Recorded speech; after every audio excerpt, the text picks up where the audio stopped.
आत्मीय भाइयों एवं बहनों, आपको जीवन देवता की साधना आराधना पुस्तक लेखक पंडित श्री राम शर्मा आचार्य जी, विषय त्रिविध भव बंधन एवं उनसे मुक्ति पढ़कर सुना रहे थे। इसी क्रम में पृष्ठ 18 से आपको पढ़ के सुनाते हैं। 3 बंधन बताए थे, लोभ, मोह और अहंकार। लोभ के बारे में बताया था, आगे मोह के बारे में पढ़कर सुनाता हूं आपको।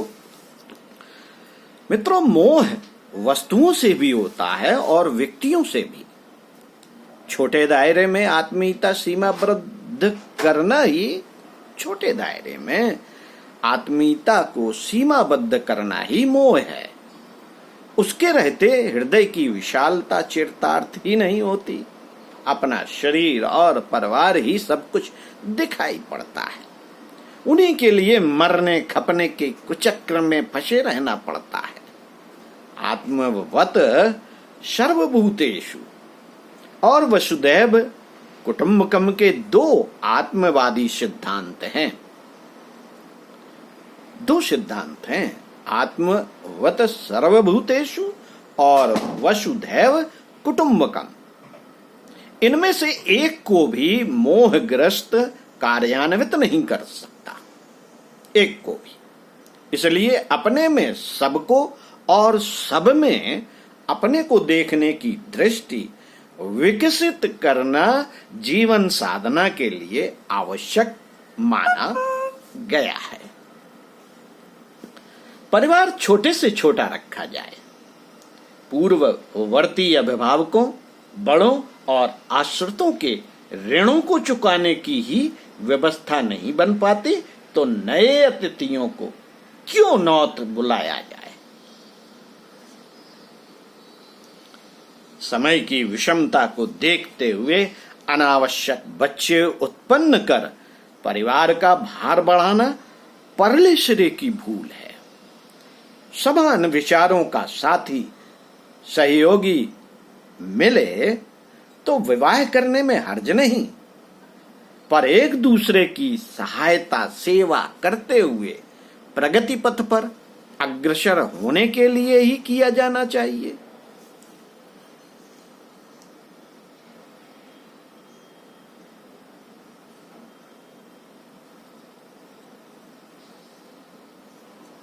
जिन्हें संतान की बहुत ललक हो वे निर्धनों के बच्चे पालने के लिए ले सकते हैं। परिवार को स्वावलंबी और सुसंस्कारी बनाना पर्याप्त है। औलाद के लिए विपुल संपदा उत्तराधिकार में छोड़ मरने की भूल किसी को नहीं करनी चाहिए। मुफ्त का माल किसी को भी हजम नहीं होता। मित्रों, मुफ्त का माल किसी को हजम नहीं होता। वह दुर्बुद्धि और दुर्गुण ही उत्पन्न करता है। संतान पर यह भार लदेगा तो उसका अपकार ही होगा। पारिवारिक उत्तरदायित्वों को निभाया जाना चाहिए, पर उस कीचड़ में इतनी गहराई तक नहीं फंसना चाहिए कि उबर सकना संभव ना हो सके। मोह को भवबंधनों में से प्रमुख माना गया है। उसी संकीर्ण दायरे में जकड़े हुए लोग लोकमंगल का कर्तव्य पालन कर ही नहीं पाते।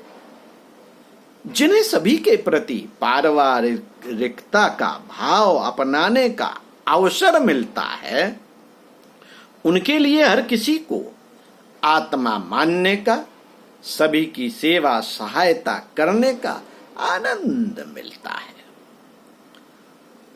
मित्रों, अहंकार मोटे अर्थों में घमंड समझा जाता है। अकड़ना, उद्दत, अशिष्ट व्यवहार करना, चाहे बड़े हों चाहे कोई हो। अशिष्ट व्यवहार, ढंग से नहीं बोलना, अपने आप को ऐंठे फिरना, बैल की तरह सिंग मारना, क्रोधाग्रस्त रहना अहंकार की निशानी है।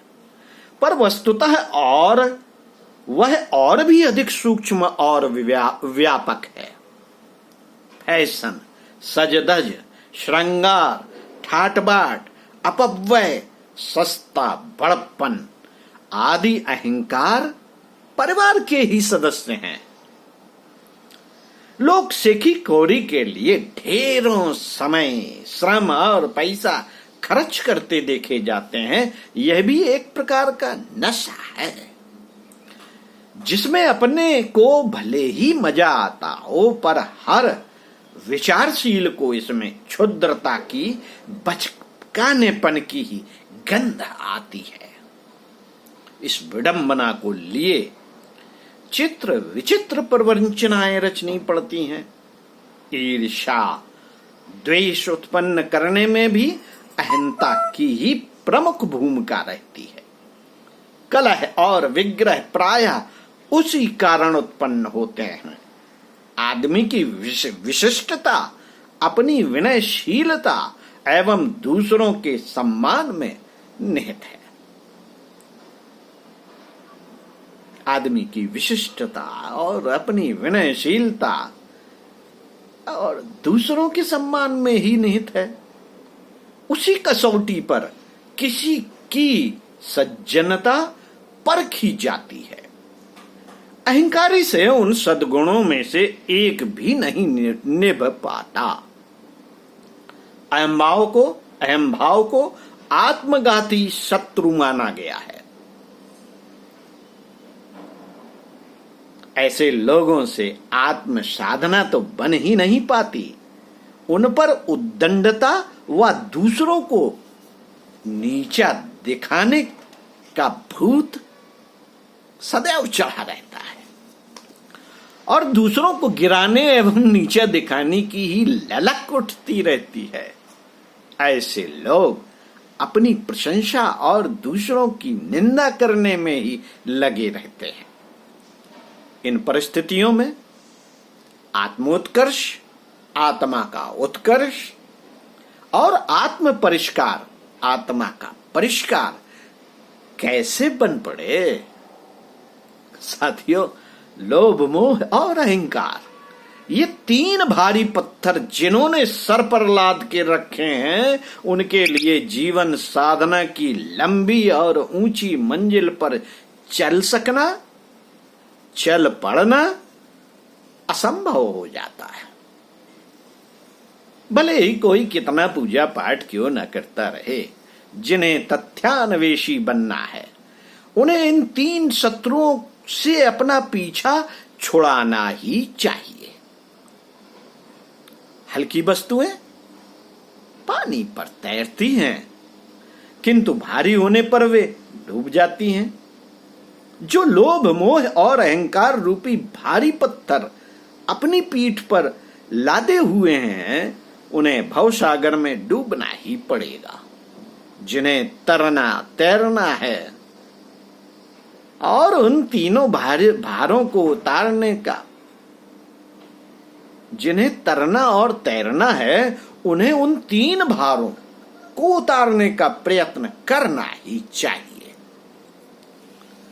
मित्रों, अनेक दोष, दुर्गुणों, कषाय, कलमशों का वर्गीकरण, विभाजन करने पर उनकी संख्या हजारों हो सकती है, पर उनके मूल उद्गम यही तीन लोभ, मोह और अहंकार है। इन्हीं भव बंधनों से मनुष्य के स्थूल, सूक्ष्म और कारण शरीर जकड़े पड़े हैं। इनका उन्मूलन किए बिना आत्मा को उस स्वतंत्रता का लाभ नहीं मिल सकता जिसे मोक्ष कहते हैं।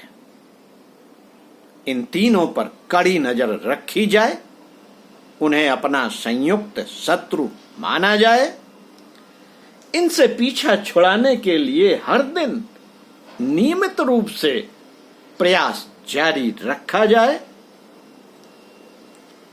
एकदम तो सब कुछ सही नहीं होता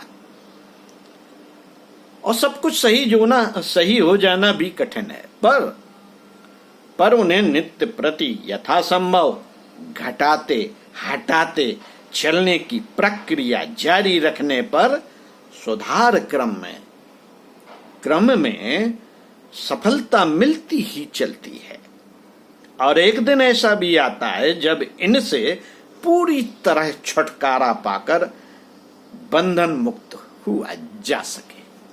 पंडित श्री राम शर्मा आचार्य आपको इसी क्रम में आगे पढ़कर सुनाएंगे इसी पुस्तक से। सुनते रहिए। ओम शांति।